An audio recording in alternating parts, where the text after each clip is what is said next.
All right, welcome to lesson 10. We're going to continue today with volume. Today we're actually going to get into the meat of our standard, which is knowing the formula for volumes of cones and cylinders. Tomorrow we'll work on spheres. By the end of this lesson, you'll know the volume formulas for cones and cylinders, and you'll know you're successful when you can apply that formula to real-world mathematical problems. We're going to go ahead and get started. All right, starting with example 1, what I'm going to do is kind of go back to what we learned yesterday, which was the formula for the volume of rectangular prisms. So we have these rectangular prisms here. We remember that the volume is the area of the base, so this space times the height, okay?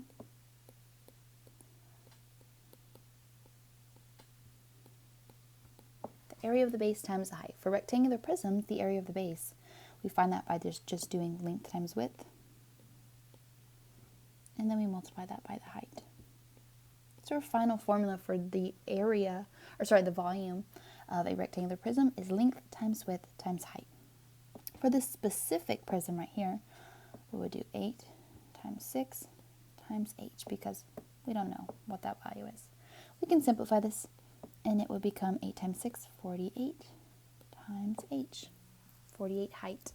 The last thing we want to do is make sure we have our measurements in units correctly, and this is millimeters, and because it's volume, it's millimeters cubed. So this is the final answer for this first little example. For the second one, we're doing the same thing. We do the area of the base times the height. Well, to find the area of the base, we're going to do length times width, and then we're going to multiply that by the height. For this one, we have 10 times 8, and again, we don't have a number here for our height, so we're just going to leave it as a variable. This simplifies to be 80 times the height. And then again, we want to just leave our units attached. This was in inches cubed. All right. And again, this is just a review from yesterday. I want you to do this last one, please. Find the volume of this figure. And then we'll go over it in about 30 seconds.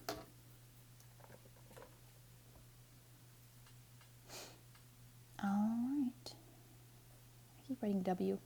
The volume of this is the length times the width times the height. In this case, we have 6 times 4 times height, because we don't have a number here. This simplifies to 24 times the height, and we want to make sure we include our units.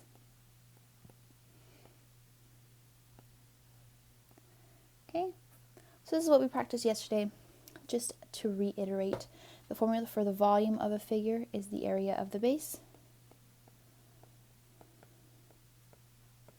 times the height of the figure. Okay, make sure you have this down before we move to the next slide, where we're going to get into some practice with different types of shapes. All right, thinking back to the last thing we talked about, the formula for the volume of a figure is just the area of the base times the height. But what I want you to know is that our bases are not always the same shape. So in the last examples and yesterday, our bases were all squares or rectangles. Today you'll see our base is a circle. So I can't just use the same length times width, because there's no length of a circle and there's no width of the circle. We have diameter and radius. So it has to be something a little bit different. Okay? So one thing I want you to know is that the formula for the area of a circle is pi times the radius squared. All right? So if we're trying to find the area of this base is a circle. So to do that, we're going to use the formula for the area of a circle. So this becomes pi times radius squared. And then we're just multiplying that by the height. So for cylinders, this is our formula that we are going to use, and you're going to need to memorize this. It might take a while for you to memorize it, but eventually by the end of the year, you will have this memorized. Okay? So I'm just going to change these numbers to what I know they are. I know what the radius is, and I can look for the height and fill those in. Those are the things I'm going to change. So I keep my pi sign. The radius of this base, radius means halfway through the circle, is 4. So this is 4 squared. And the height of this circle, from the top to the bottom, It just tells me it's h. I don't actually have a number. Okay? From there, I'm going to solve as much as possible. We know that we always do exponents first in PEMDAS, so I'm going to do 4 squared first. This becomes pi times 16, because 4 squared is 16. Okay? The next step here is to multiply out numbers I have. Well, I have a 16 and a pi. What is pi? Well, pi is 3.14. You might want to write that down if you don't remember it. But I'm going to multiply 3.14 times 16. And what do I get? Let me do it real quick in my calculator. I get 50.24, and I'm multiplying that by the height. Well, I don't actually have a height here, so I'm just going to leave it in terms of h. So my final answer is 50.24 times the height, and then my units, centimeters cubed. And this is the volume of the cylinder. Please make sure you have it down. And again, like I said, we will practice this a lot. You will remember this formula eventually. Yeah, get this down and we'll move on to trying out a cone. All right, now we have to come up with the formula for the volume of a cone. So one thing I do want you to know about a cone is that a cone is 1/3 the size of a cylinder. That means 3 cones will fit into 1 cylinder. Okay, so we're going to use the exact same formula for a cylinder, except we're going to multiply it by 1/3, or we're going to divide it by 3, because it's only 1/3 of the size. So if we remember our formula for a cylinder, it was pi times radius squared times height. Well, cones are only 1/3 of that, so a cone formula is going to be 1/3 times that whole formula, pi times radius squared times height. Okay? Additionally, if you don't want to multiply by 1/3, you can just divide the whole thing by 3. That means the same thing. Okay? So our formula here is 1/3 times pi times radius squared times height. You'll see I'm putting my parentheses in just random places. That's just for grouping purposes. In all actuality, we're multiplying everything here, so it does not matter the order that we do it in. Okay? First thing I'm going to do is I'm going to look for numbers I can change. I can change my radius to what my radius actually is, which is a 4. And I can change my height to what my height actually is, which is a 9. So this becomes 1/3 times pi times 4 squared times 9. Okay? From there I do exponents first. 4 squared. 4 times 4 is 16. Okay? From there, my favorite thing to do, or my next favorite step to do, is multiply my whole numbers together. So I'm just going to do my 16 times my 9. I'll do it in my calculator. 16 times 9 equals 144. Okay? From there, I'm going to just do these ones. 44 times pi. Or sorry, 144 times pi. Or 144 times 3.14. And I get 452.16. Okay, last step here is to actually multiply 1/3 times 452.16. That is the same as saying 452.16 divided by 3. Okay, and my final answer, I get 150.72. This was in millimeters. Because it's volume, it's going to be cubed. And that is my final answer. So basically for the lesson today, you're just going to need to memorize these 2 new formulas. They're pretty much the exact same. The cone is just 1/3 of the cylinder. Okay, make sure you have this down. And then we will review the formulas and then we'll get into some practice.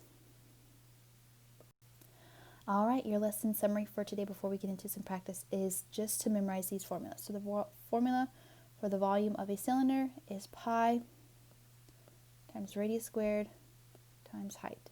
Please remember your radius is halfway through your circle. Okay? Height is always from the top to the bottom. A cone is 1/3 of that whole size. You can fit 3 cones in 1 cylinder. So you're just multiplying 1/3 times that whole formula up top. Okay? Again, your radius is right here, and your height is from the very bottom to the tip, top right top. Okay? Please make sure you have these formulas written down, because if you forget them, which you probably will, this is your first day working with them, you can come back and reference this page and it will help you out. Okay, moving into our exercises.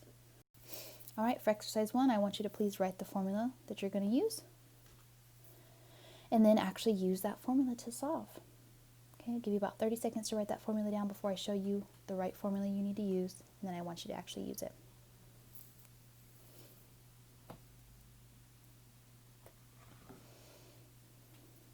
All right, for a cylinder, the formula is pi times radius squared times height. So go ahead and please fill in your values with what they are and solve this.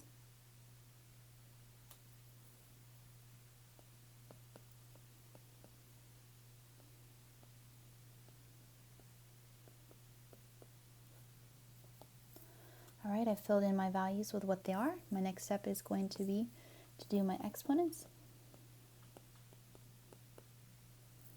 Okay. From there, I'm going to multiply my whole numbers together. 4 times 5.3.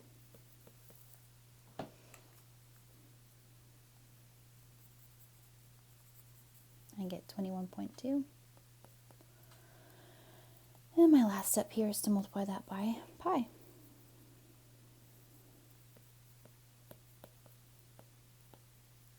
My units are centimeters cubed. Check your work with my work and see if you got the correct answer. Let me know if you have any questions before we move on. All right, now you're going to practice on a cone. Please find the formula that you're going to use to find the volume of this cone. And we'll go over it in about 30 seconds.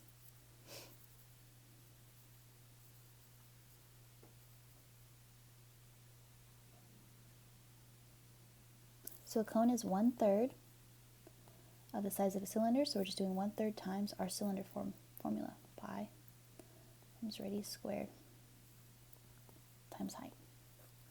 Okay, from there go ahead and fill in your blanks with the numbers that you have and solve.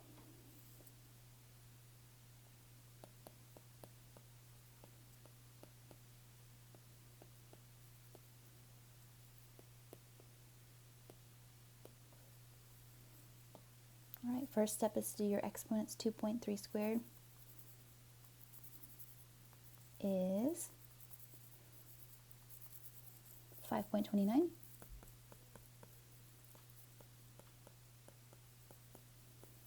And then we're multiplying that number by 15.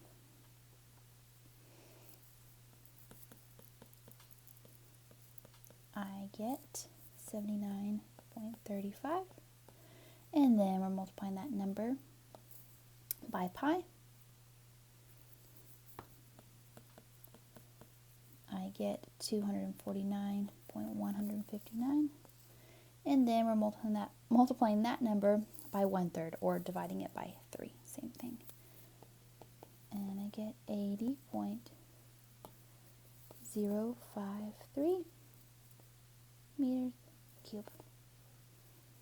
Check your work with my work.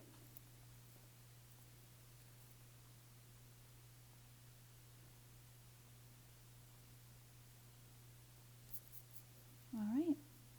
We're now going to move into the X ticket in Galileo. I'm going to go over those questions with you in Galileo. I actually changed up these questions, so these ones are not correct. But let's go over to Galileo and start on this exit ticket. Pretty quick lesson today.